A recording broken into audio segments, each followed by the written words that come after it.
And I am live with Carlene Carter. It's so exciting to have you here. I'm so glad to be visited with you. How are you, I'm Carlene? doing great. I'm glad to see you and glad to be here.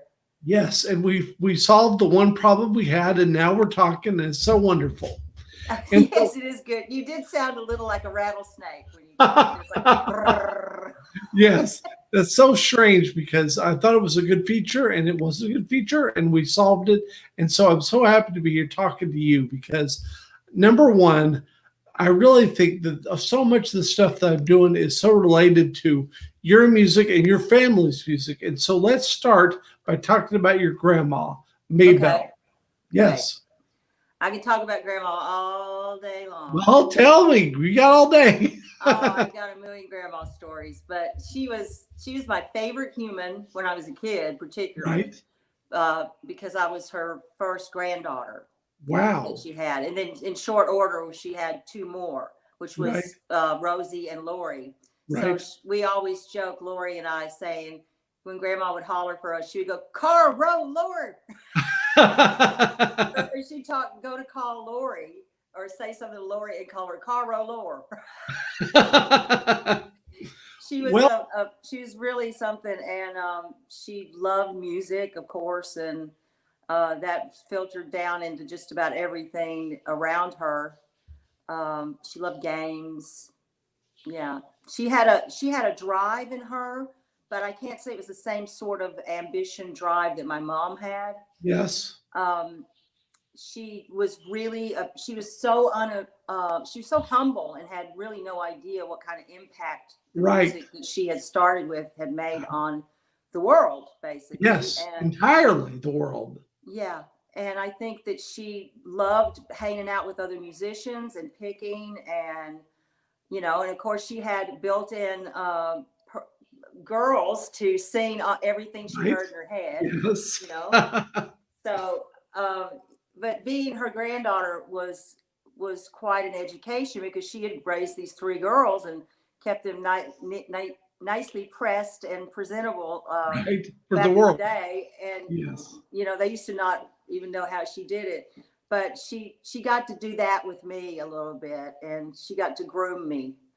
um, we've had the talk we had the talk when I was Oh, you really did. young. Wow. The talk was, you do realize now that when we're all gone, which seemed forever to me because I was Right? a kid, that it's your responsibility to carry on the music of the Carter family and add to it as well.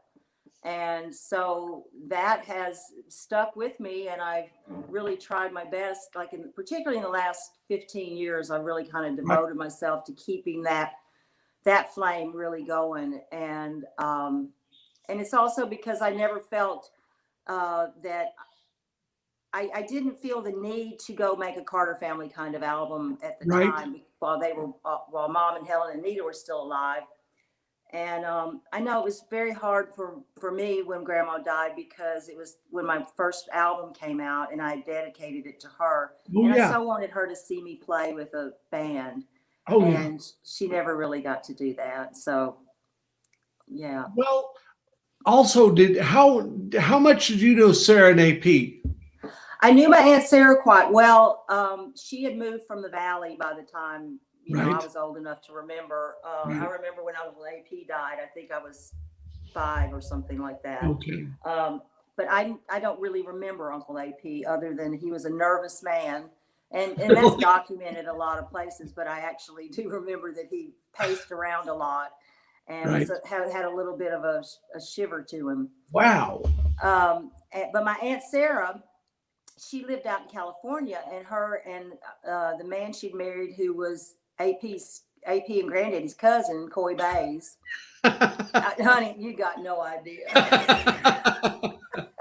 Anyway, they had this funny kind of like roadside attraction place that people would come by and stop and see, and it was some sort of Frogland.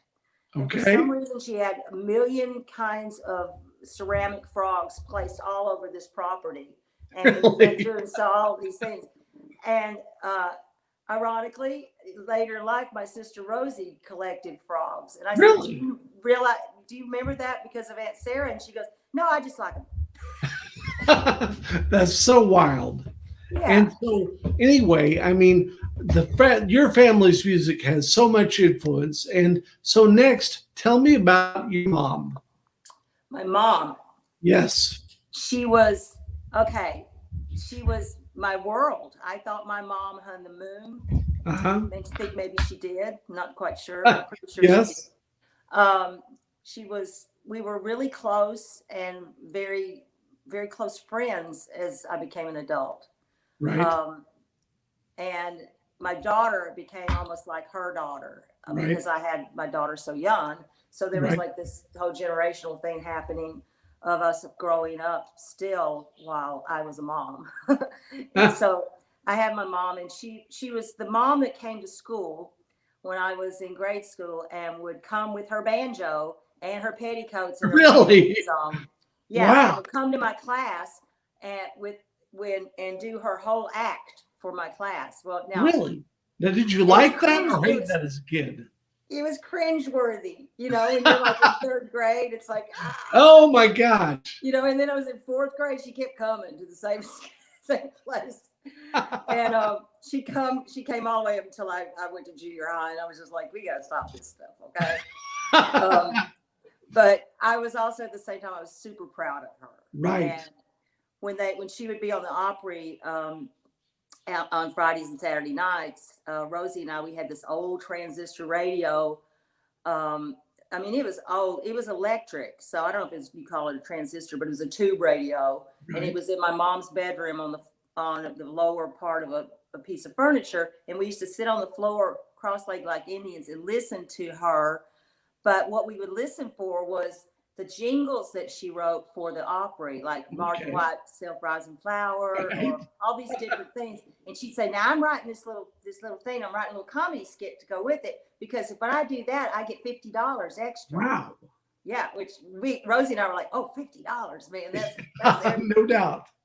yeah. So that was the thing about my mom, is like she never met a stranger. She could fit into any kind of Right. situation. Adaptability was really great, and she would always carry a certain amount of class with her.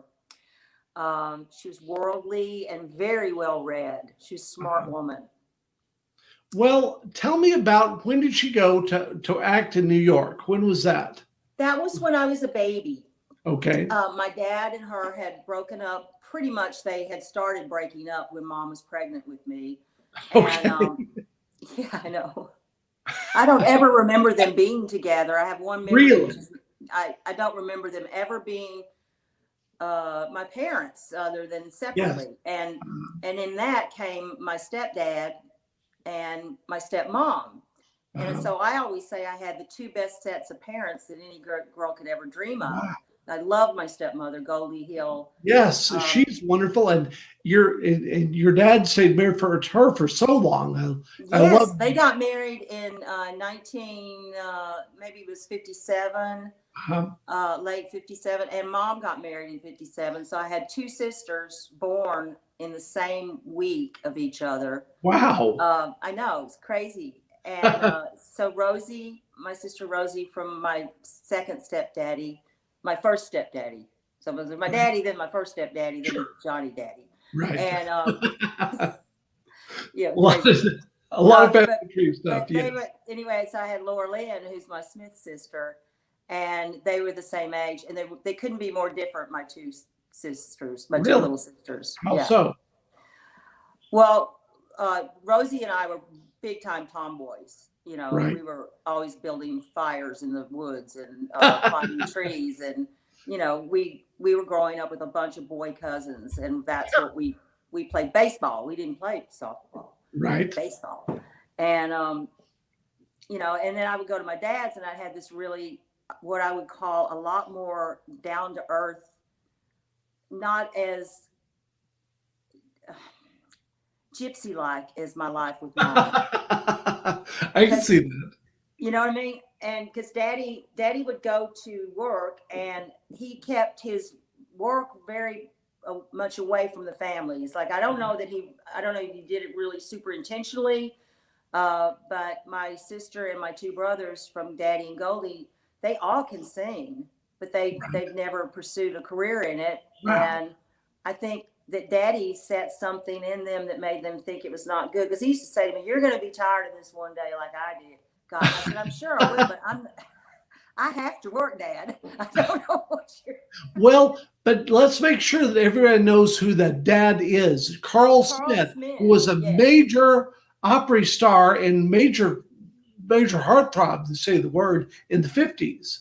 And Yes. so tell me about him a little bit. Well, he was a hit maker. He really was. Right. He had, I think, 40 top 10 records. Right. And at one point, he had two songs in the top 5 at the same time. He was like I don't want to call him the George Strait of. Right. But he was a big deal, definitely. Yeah. And he was, he knew the game. He appealed to so many people. He appealed to men because he was a manly guy. Right. And he dressed to the nines in all those nudie suits. And right. he was cool and sexy and handsome, so handsome and fun. Right. And, he and Mom together on stage were hilarious. I'm sure they were. There was always something going on between them that maybe some of the people knew about. But there's one time I watched this show where my mom, this is after it came out that Daddy was seeing Goldie, and right. Mom and Daddy were still kind of together. And she had to introduce Goldie. And I saw the episode where she has to introduce Goldie, and you can see the pain and sadness in my mom's eyes, and you can also see a bit of shame and stuff from Goldie. Like, this is weird. I mean, this is just weird. But I think they all kind of like they got through it, and life goes on. But my where was I at? Now I was telling you about Daddy, right? Yes, definitely. So he had this career, and it was very successful. And he would go to the airport, and he would tell the kids, "I'm going to work." And they'd say, "Where are you going?" He said, "I'm going to the airport." And so when my little brother was in school, they had a thing one day where they asked all the kids in class, "What does your dad do?" And my brother says, "He works at the airport." That's so funny.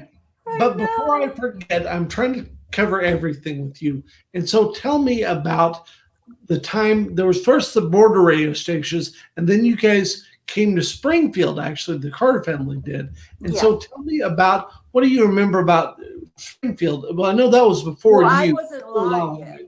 I wasn't alive. But tell me about the border radio thing. That is so interesting. The border radio thing was Del Rio, Texas was right on the border, and they had this huge wattage thing that broadcast all over America. I mean, all over the world. Yes. They were listening to it in war times and stuff. And there was, they put together a little show. Aunt Sarah was there part of the time. Jeanette and Joe were there part of the time. That's Sarah's kids. Right. And, but Mama, Helen, and Nita were the little girls, and they sang like bells. They just sang like bells. And Aunt Nita was a really, really small girl playing an upright bass. She was like, I think she started when she was 4 or 5 on a soft drink crate. Right. Standing up with her little petticoats on. And little Junie Carter was.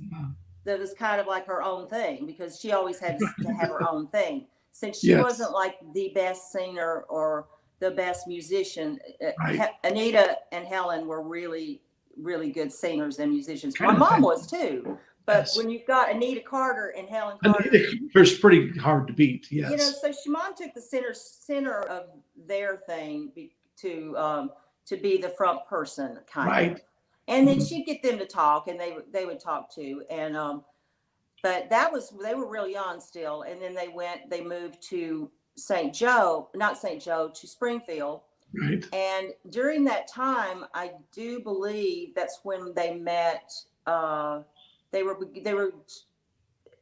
went back there again, and they met Becky Bowman, who was my godmother and was there when I was born, and that's why my name's Rebecca Carlene.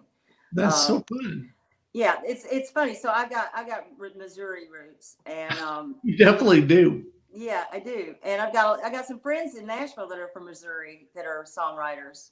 Such as who? Steve Yes. Williams. Steve Williams. Oh yes. You know who he is? I do. I know him. Yes. The Redneck Yacht Club.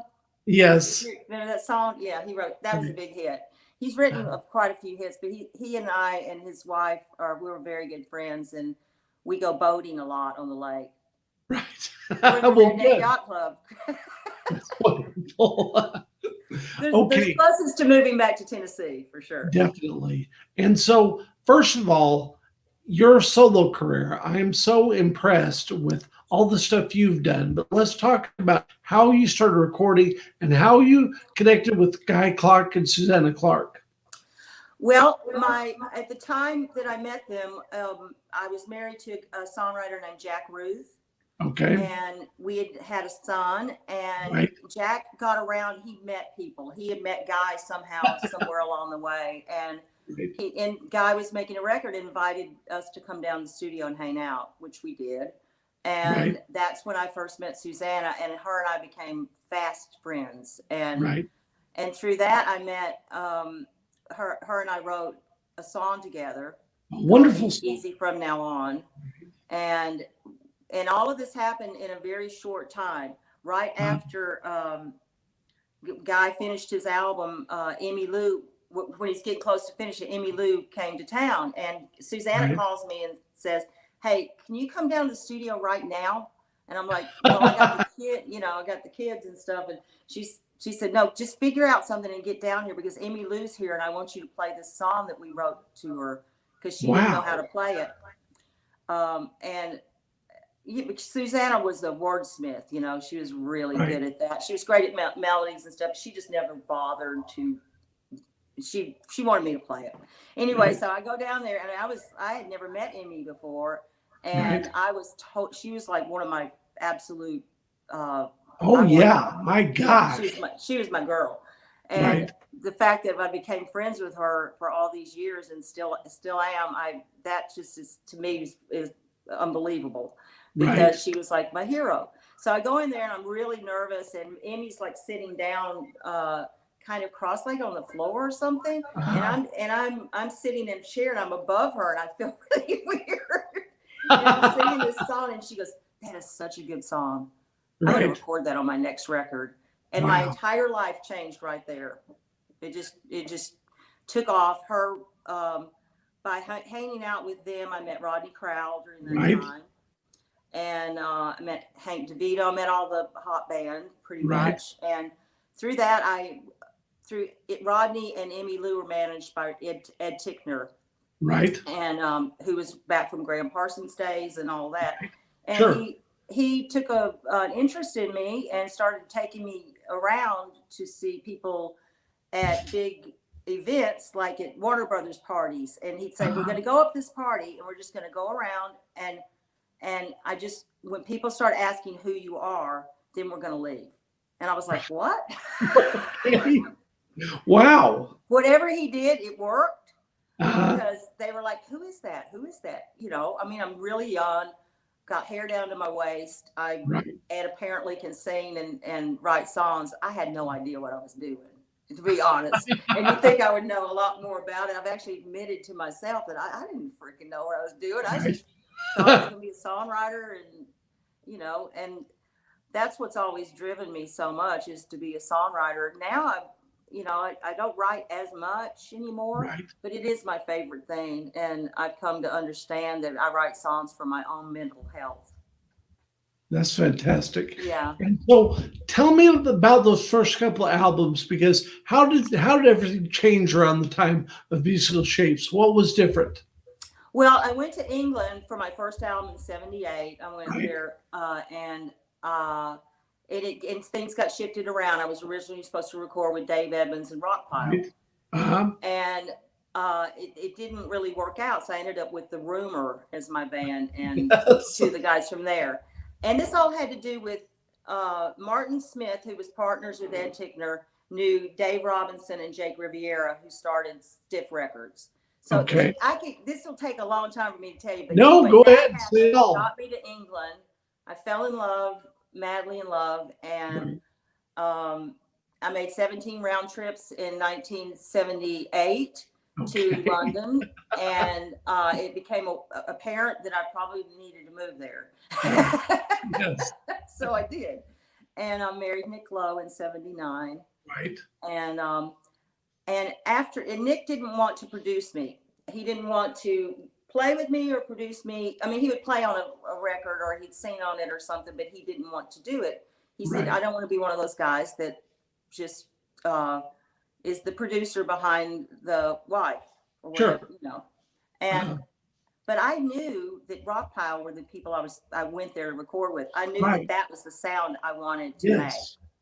And it wasn't that I didn't like the sound I made with The Rumor, or the record I made in New York was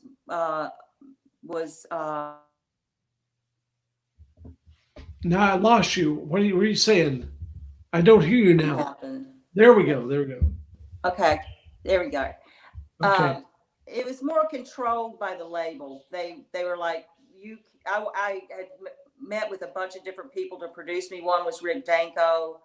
One was Mick Ronson, and what's his name from the Mott the Hoople? Ian Hunter. Oh, yes. I'd met with these different guys that I thought were great, and I wanted to work with them because I wanted to try and fuse my energy by having a rock band play country music. And I didn't want to be bound by fences or categories. So when I made Musical Shapes, I made the record that I had heard in my head.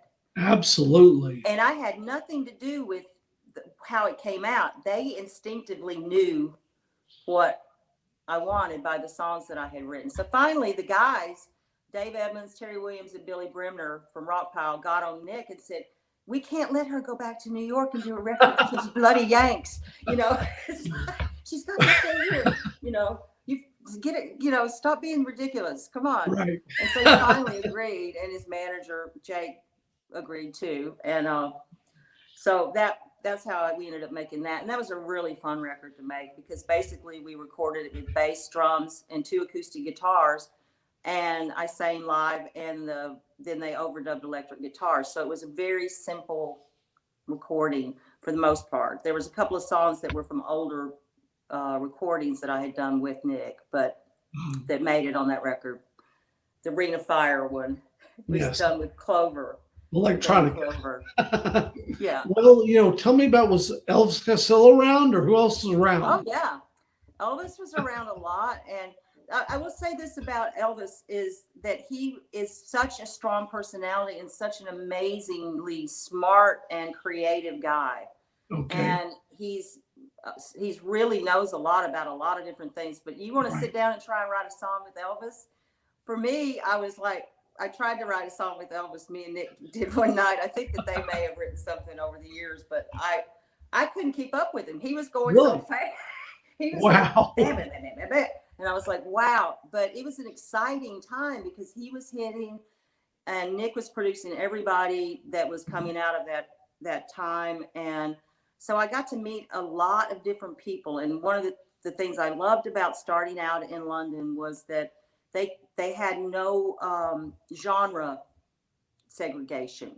It's like, just because I was an American and just because I was Carter from the Carter family didn't mean that I had to sound like that. And it also didn't mean that they wouldn't play me on the radio right after the Clash, because they did. So that was really neat, you know.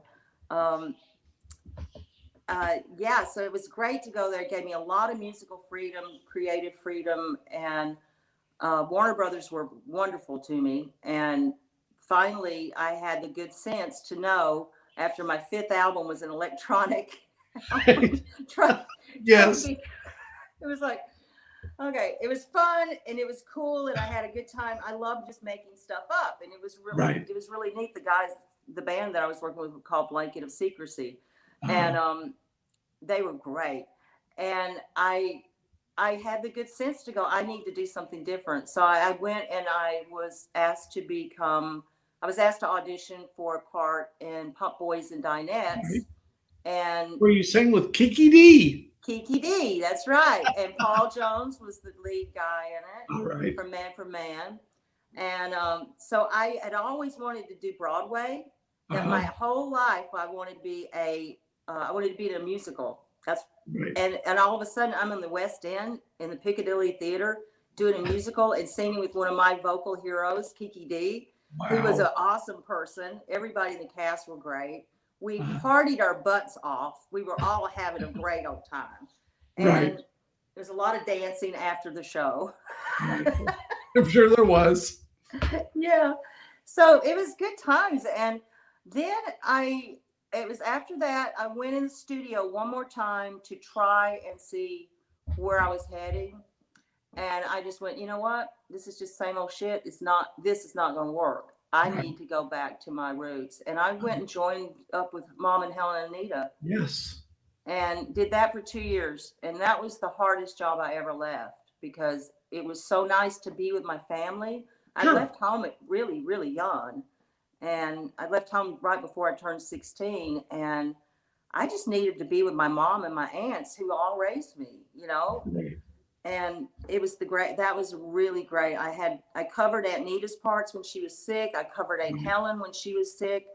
Helen hardly ever got sick. Mama did a few times, and I would be June. So I'd seen Jackson with John, which was so bizarre, but it was also really neat. And so that I started out, wormed my way back in is what I did. They were in Europe, and me and my girlfriends, we just got on the train and went to see them, and then we just stayed out with them. Right. And it was fun.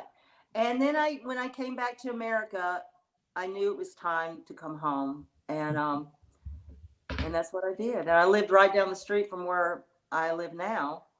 And I was born right down the street from where I live now. So people used to say, oh, she's come full circle. Well, I really have come full circle. I'm a mile from the house I was born in. Well, before we go any further, though, let's talk about your mom's co-writer on Ring of Fire, Merle Haggard. I just think he is so funny, such a character. So tell the world about him. He was a larger than life character, and he sure was, and so funny, funny. Really, really funny. I mean, I grew up around Merle Haggard. That's enough to say that you have had one broad life. Right. Because his personality was so awesome. So I understand why he and Mom were drawn together to be creative together. They were great friends. He was really good friends with Big John. Right. And Mom said the night that I remember this night when she had written Ring of Fire and John had decided to record it. It was after my Aunt Nita had recorded it.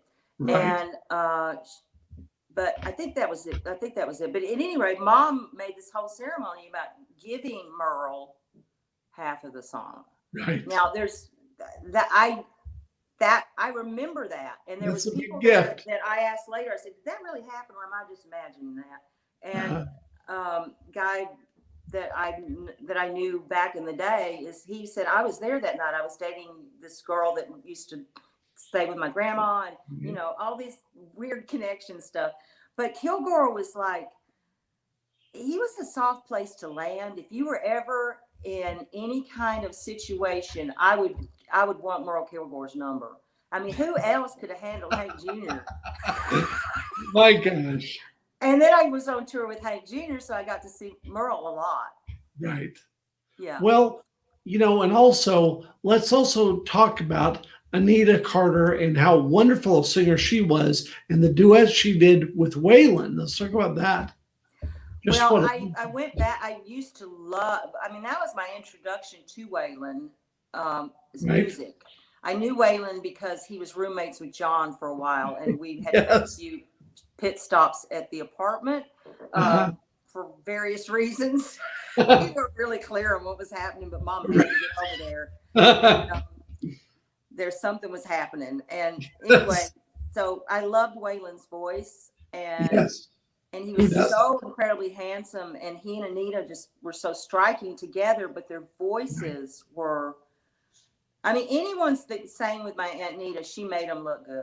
Right. And you Absolutely. take Waylon, who is incredibly good, Right. and you put him with Aunt Nita, it's just, I don't know. I mean, I can't remember all the titles, and not that long ago, I did an interview about Waylon, and I wanted to talk about my Aunt Nita, so I actually went back and looked at the songs that I remember listening to, but I can't remember the titles now. My brain has become mush during the pandemic. Well, that's so fun. 0-0 up in here. That's totally fine. And so actually now let's talk about the pandemic and how's that affected you?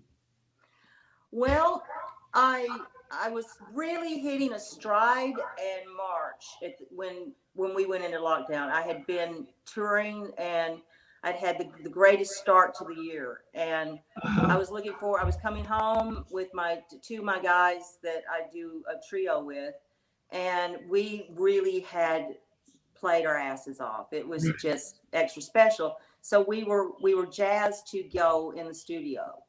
We were jazzed to take some of my new songs and start working on stuff and just get in there and start collaborating together. Right. And we were also like wanting to I have this idea for a show that I'm going to be doing, but it's obviously not happening now. But we were going to go to work, and all of a sudden, I get home on March 9th, and it's over. We were in Oregon, and we flew out of Seattle Airport at one point, all when everything was really hitting there. And we were in Sun Valley, and Sun Valley had no cases when we were there. And then a week after we left, it was huge. And so dogs are barking. So that's totally fine. And it's been different because I live alone, and I also I've been separated from my husband for a couple of years at that time. So I was, people were saying, you don't want to get a divorce during a pandemic. And I'm like, but you don't understand. It's not that I'm just dying to get a divorce, but this just can't linger on, it's got to do it. Anyway, so that I did that. That was a big deal. And I went to Florida with one of my great songwriting friends, Karen Brooks. Do you remember her? She's really, I don't know that name. She was on Warner Brothers, and she's won a Grammy, and wow. Yeah, she was really good. She still is great. We're still really good friends. Her and I went down to Florida and hung out in this little fishing town called Carabel, Florida, in June, because we thought things were getting better, and they were, and there were no cases in Carabel. We found a place where there were no cases. Wow. And we went there, and we should have stayed there, but a hurricane started coming. Hurricanes came and ran me out of there. And so I came home. I had all the dogs with me, and Karen, and we, I haven't been really creating a whole lot. I've been doing special things from time to time, but very far and few between. It's been a time for me to sit still for the first time in my life. The longest I've ever stayed in a town was when I did Pump Boys and Dinettes, for 13 months straight. And then I left there and was gone for 2 months. I was like, ah! But that's kind of how it's been for me. It's been learning to sit with myself and not feel like I have to get ready to go somewhere, because this is the first time I've actually completely unpacked my suitcases. It was always in rotation because I was always coming home, and I would take all the dirty clothes out, take things to the cleaners, and then I would revamp my packing, but I would never put my suitcases away. Well, I did that, and I was reluctant about it at first, because I thought if I do that, then we're never going to go back to work ever. And the hardest thing for me has been the getting used to not being able to go out, and it's bad here. I don't know. I'm sure it's bad where you are. Are you in California? Yes. No, I'm in Missouri. Oh, you're in Missouri. Here. Okay. Yeah. It's been scary, And so I've had this pod of people. Just like a little group of us that have stayed as safe as we possibly can. None of us have gotten sick, all those things. No one's had COVID. And so we try at least a couple of times a month to do something, not all together, but get together with a few of us, and then we'll Zoom. And it's just, I have to have a little bit of human contact. And yeah. I went on a trip to Montana in September when things were not so bad. Right. And I had a wonderful time there. I was in the mountains I was in the Bitterroot Valley, and I loved it. And I got to ride horses. I got to go fishing. I learned how to fly fish a little bit. And so that's all I've done. And they had the thing where musicians came into the Country Music Hall of Fame, and we took out instruments, and I got to play my favorite guitar. Wasn't it good? The L5. Tell me about that guitar. Wow. It was, when Marty said to me, when I first picked it up, he said, it just kind of plays itself, doesn't it? And I said, you know what, it does. I said, I don't remember it. I always remember it being hard to play and really big. And I went, shit, I was a kid. Right. Last time I was really playing that guitar, that was my memory of it, was that it was too big for me and my hands, and it was hard to play. Right. And now we didn't practice at all. That was one of the things. Really? We had never sang that song together like that, and we had never played together like that. Right. We just did it, and they recorded it, and then we did it one more time just in case. And so all of the emotion of it was right there, and I was this close to losing my shit. I was about to I didn't know whether to laugh hysterically or cry my eyes out or fall into a heaping puddle of weeping or pray hallelujah. I was just all over the place behind this and trying to play and sing. And it was one of the most moving experiences of my life. And looking at Marty right across from me, holding his hand as we walked in together, it's like we came up together. We've known each other very, very long time. That whole Cash connection too. So he was involved. Yeah, he was my brother-in-law. I've got some great brothers-in-laws. Rodney Crowell was my brother-in-law, and Mark Stewart, and Jack Ruth, that I was married to, was actually my brother-in-law too. At one point.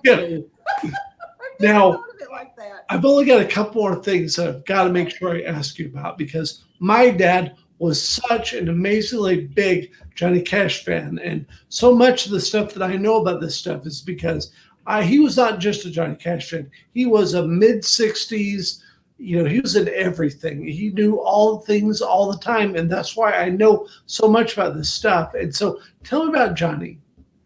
Oh, wow. He was such a good daddy. Right. Okay. All of us.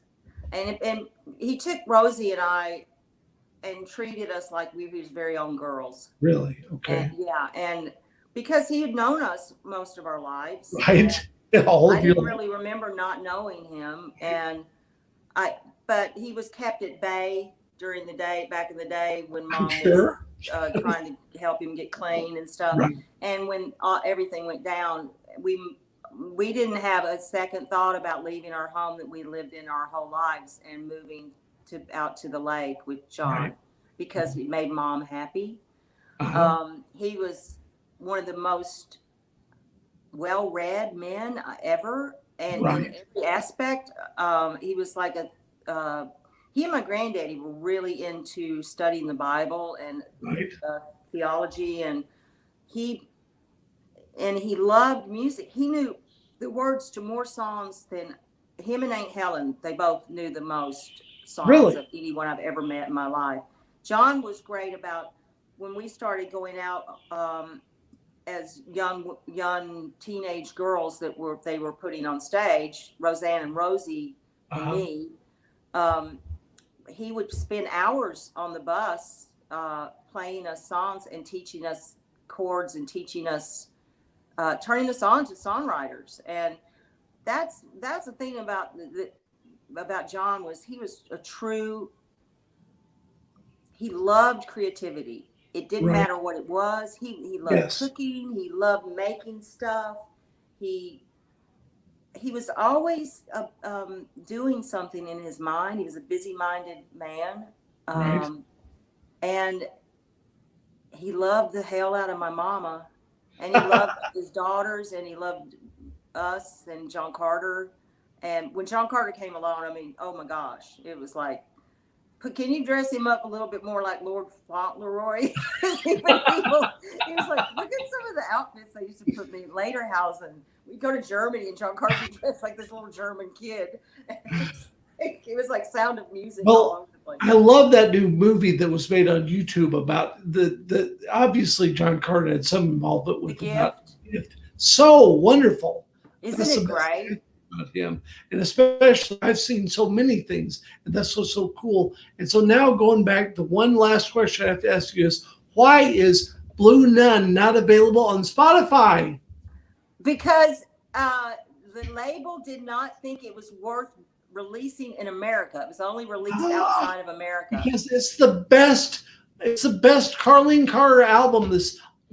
I found it. It really is. It's got some great stuff on it. It's so good. It's musical shapes times 2. It's so good, and I want to get it out there. I mean, it's one of these things that I can't believe I got on there, and I just realized that it's not on there. It's not. I can't get it. I can't download it. I've got it on vinyl somewhere around here. Right. No, I don't even have it on vinyl in here. But it's so good, and that's the thing.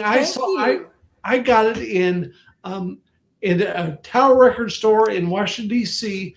And I was so I loved musical shapes so much. And I saw this thing, and it was like two CDs on one song, or two. You know what I'm saying? Oh yeah, they did put that out. They released that on some random label, I think. Yeah, out of the Dutch Indies or something like that. Yeah, I'm just so glad that I got it, because it's so wonderful. It's not here in America. My gosh, that is such a travesty. I think we could probably campaign for it, maybe. Well, I think we're going to. That's what I'm going to do when I get out. I would go back in and re-record it, but my voice has changed so much. No.